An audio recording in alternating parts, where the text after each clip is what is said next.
What's going on, y'all? I'm here to talk about Tatsugiri. I've got some super sick changes for them. Before I get into anything explaining whatever's going on your screen, why Commander's not here anymore, before I talk about any of that stuff, I want to have a quick disclaimer for new viewers. If you're new here, first of all, shout out to you. Appreciate you clicking on this video. Don't click off. I know it might not be what you're expecting if you're expecting some type of competitive analysis, but stay tuned. It's pretty cool. There's a lot of important information in the description down below. If you pause and give it a little read, especially about just how the game is balanced in general, my approach to how I am balancing the ROM hack, and just in general, like the difficulty, and it'll answer a lot of your questions about what's going on your screen. So definitely give that a look. And then when you're done with this video, you can also, hopefully this music isn't too loud. When you're done with this video, you can click the Google Sheet link down below in the description, check out all the other stuff. Most importantly, there's the move guide that links right here, and then you have a list of all of the moves and buffs to these moves and changes and whatever. It's very thorough, very easy to understand, and it's very organized. So give that a look. It's all linked down below, and I have videos as well explaining stuff about the ROM hack if that interests you when you're done with this one. But with that being said, yeah, so Commander's gone. Sorry, there's like one guaranteed double battle in the game, which is Rhyme, and then maybe if I can add more, I'll add in like 2 more at most. 3 is like the absolute max, and that's in the entire story out of 46 boss fights in the game. So, needless to say, it would be bad. It's not a good ability in a ROM hack context, unless it's a doubles ROM hack. Sorry. I know it's a cool gimmick, it's cute, but these Pokemon already have other tools regardless, and they have their own design inspirations regardless of their relationship to one another. And again, it's a doubles gimmick, and this ROM hack isn't a doubles ROM hack, so that's why it's gone. It's just not worth it. So in terms of abilities, they've got 3 very, very fitting ones. Contrary is a very difficult ability to balance in this ROM hack. Matter of fact, so normally I would have it linked to all the other Draco Meteor variants, but I'm just gonna list them all on the mon that gets it. But there is a list here of all the Draco Meteor variants. So in this ROM hack, they're all 100% accurate, 140 power, which is very, very good.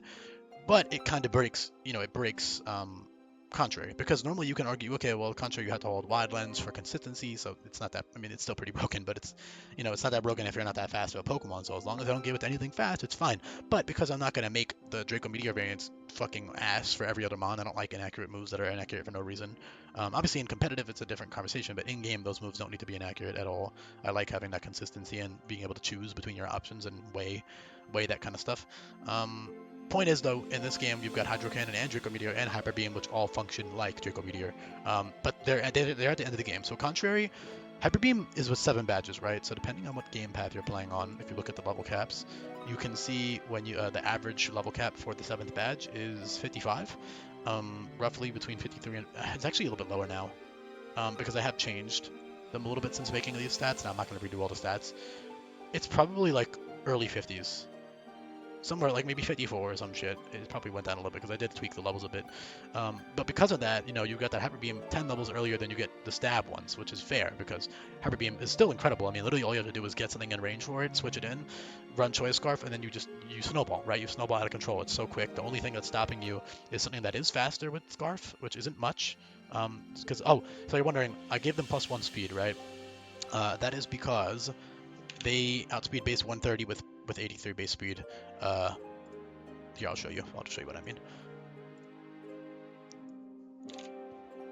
So with 82, I believe they undersped, if I remember correctly. They speed tied, yeah, they speed tied with 130. So with 83, they outspeed 130, and 83 base speed fits them fine. The max I would see would be like 90. That's the absolute max, and I have to be very careful about giving contrary to mons, which is why Superior will be awesome, and will have awesome, cool buffs and changes and moves and abilities, but it's not going to have contrary, spoiler alert, because it's ridiculous. It's broken. And at that point, even if I put Draco Meteor and in their case Leaf Storm at level 100, it's gonna be like, who cares? It's only useful for the end of the game, In this case, I gave it to them because without it, they would feel kind of, they're not useless late game, because you can still do Hubris sweeps at the end of the game regardless. But I don't know. Number 1, Contrary fits them very well. Flavor-wise, it's very fitting for any type of. I believe the Japanese name is Devil's Advocate. Don't quote me on that, but I'm 99% sure. So it fits like Pokemon with this type of personality to me. That's also why I gave them stuff like Topsy Turvy, and in Vanilla they already get moves like Taunt and Memento by level up and Nasty Plot. So that's also why I give them Parting Shot as a TM. That's a very exclusive move in this ROM hack. Very cool TM. you know, it's not on everything anymore, so it's pretty cool when you do get access to it. It's a cool tool.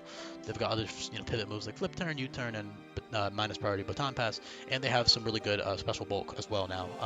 Mostly because, I mean, number one, yes, there is power creep, right? So that's one thing. Logically, I don't even know if I really see the high speed F, but like it's whatever. I mean, they're a little sushi dragon guy, little fish. If they can have 120 special attack because they're smart, they can have, you know, 120 special defense, 123 in this case. I think it's fine, and it makes them more versatile. It lets them do other things other than just Scarf Hubris every match, because keep in mind there is item clause, so I would say Tatsugiri is a little bit of a Scarf hog, not as much because of that speed F stat. You can run him like a specially bulky set as well. Not to mention you've got tons of great utility, Parting Shot, you know, Torment, all this nice utility, Topsy-Turvy, you know, Brian counter. Not Brian, sorry, counter Mirror Coat, Glare. Glare drops attacking stats by -1 and paralyzes, so that's all really good utility that you can take advantage of, and you've got some really nice coverage as well. And then Camouflage, you might be eyeing this and be like, why would I ever want to use this? There's Terra in the game, this is ass. It's definitely not, because in this ROM hack, you're supposed to be RNGing your Terra because of how broken Terra is for the player. You can read more about Camouflage here, but yes, you do get well, number one, flavor-wise, Camouflage is very fitting, given that they camouflage, you know, to mimic as sushi or whatever. And it basically allows you to set up manual terrain with another ally, which plenty of Pokemon in this game get either terrain abilities or terrain moves. And manual terrain moves with Move Your Learner is very easy to pull off. So you can run that, switch into your Tatsugiri, and now you change types. And obviously Terra exists, but Terra isn't guaranteed. You don't get to pick your Terra type, at least you shouldn't be with the way I'm balancing the game. So if you need that Electric, Psychic, Fairy, or on my blanking grass type move and you know, changing your type. I mean, it's very versatile. It's very fun to use and very good. So it definitely takes some setup to do, but it's definitely worth it on Teamlocked, especially when you can't switch your teammates around. You might have a very bad matchup or something, and then, you know, being able to get that terrain off and get that Electric type terrain pulse or Psychic or Grass or whatever is very good. So definitely not a bad ability at all. Very fun at the very least, and very unique. And then Hubris is very straightforward and very logically fitting. I mean, given that they're like this evil, not evil necessarily, but this tactical, tricky, you know, trickster type, like intelligent hunt. It's like very tactical, right? I was considering giving them Tactical Retreat for that reason, but I like these three abilities. Hubris is almost objectively worse than Contrary at the end of the game, which is why the Contrary moves are so late in the game. Level 65 is still legal for a good amount of boss fights. I mean, dude, it's broken. It's one of the few things in this hack I will outright say is broken, because in ROM hacks, the only thing that I would say, at least in this context, the only thing that's really broken is something that can consistently 6-0 bosses, and this guy definitely can do that at the end of the game. Obviously, there will be Quick Claw. That's changed to always trigger if you go to the How Item Buffs section. There's other item buffs here too. But yeah, Quick Claw is consumable, right? It's single use, so AI is going to be using it against you, but if you can cheese that or live the hit or whatever, then you sweep 6-0. And worst case, you get like 3 kills, switch out on the Quick Claw, switch back in, and do it again. You know, it's like whatever, dude. It doesn't matter, because these are already strong moves to begin with. You know, they're 140 stab. So yes, it is very strong at the end of the game. Level 65 is 1 + 7, 8. 8 boss fights you have it legal for out of the 46 in the game. So not that many, but honestly a pretty good amount still. I mean, the whole league and then all the other endgame shit. So yeah, it's pretty simple, straightforward. Hubris, like I said, is very easy to run as well. You just slap it on with a scarf or whatever. You could do some like other speed methods of speed control. Again, bulkier sets are pretty sick. Utility sets are pretty sick. But yes, this thing is a bit of a scarf hog. I personally wouldn't really want to use it that much. It seems kind of, I mean, it's only so much I can do for this guy, right? Like in terms of flavor and overlap with other water dragon types and whatever it is. Like, only so much fits and makes sense. This is obviously very strong. I don't think it's the most interesting. I think a lot of the time you're going to be forced into running Scarf Hubris, which is why it's one of the more boring Pokemon in this game to me, because what's cool about this ROM hack is every Pokemon is very unique and can be used in a bunch of different ways. And this guy still can. He's got tons of great utility, cool coverage moves, you know, other ways to be used other than this stuff. But at the end of the day, like, you are going to lean more towards that Hubris and as opposed to like a utility set for a lot of matchups. Not all matchups. There will be some matchups where you straight up do want the utility or the bulk or whatever, or the, you know, to change your type or whatever. But you know, at the end of the day, yeah, Scarf Hubris is Scarf Hubris. It's in game. It's pretty good. You can snowball, run Scarf, get 1 kill. There is item clause, so it's a Scarf hog. You know, it's going to take up your Scarf slot all the time, but it still would probably average a couple kills a match if you do your positioning correctly and get, you know, things in range to you know, you can lock into any move really if as long as you get whatever you need to get into range, you can lock into any move really. Besides Torrential Pulse, which is why it's so early, by the way, level 45 Torrential Pulse. That's water type Wicked Blow. Very, very strong, a special Wicked Blow.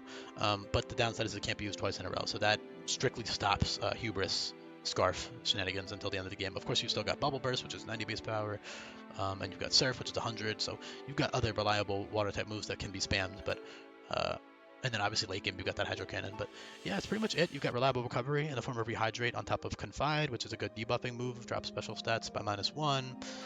Memento is more of a flavor choice. It's not good considering this is a Nuzlocke. The ROM mech it's balanced to be Nuzlocked, or Nuzlockable at least. Acclimate also changes your type, so you can change your type that way too. You could, I don't know, do some funny tricking the AI, Beta Dragon move, turn into a Pure Fairy and Draining Kiss or some stupid shit like that. There's a lot of fun ways you can cook with the Acclimate with Move Relearner because it lets you. It's basically a conversion 2. So conversion 2 is the one that changes. I forget which one is the one that changes based on the move slot. That's conversion. That's regular conversion. Conversion 2 is resisting the last move you got hit by, I believe. So yeah, Acclimate changes your type to match the move at the top of your learn set. With Move Relearner, that means you can pretty much become any of these types you see on screen, right? You can become a ground and get stabbed, Mud Bomb or a Mud Shower, a Mud Shot, whatever. Tons of cool things you can do with that. So that's really it. Pretty simple and straightforward. I like Tatsugiri, you know, it's a little bit one note, but it's still versatile enough to where I don't think it's that boring, and it's a cute Pokemon. And some people might like the Unga, you know, contrary Hubris playstyle. I personally think it's kind of boring. That's my taste, but I mean, there's an audience for everything, so people will like this regardless. If you made it to the end, shout out to you. I appreciate you making it to the end. Let me know in the comments down below if you did.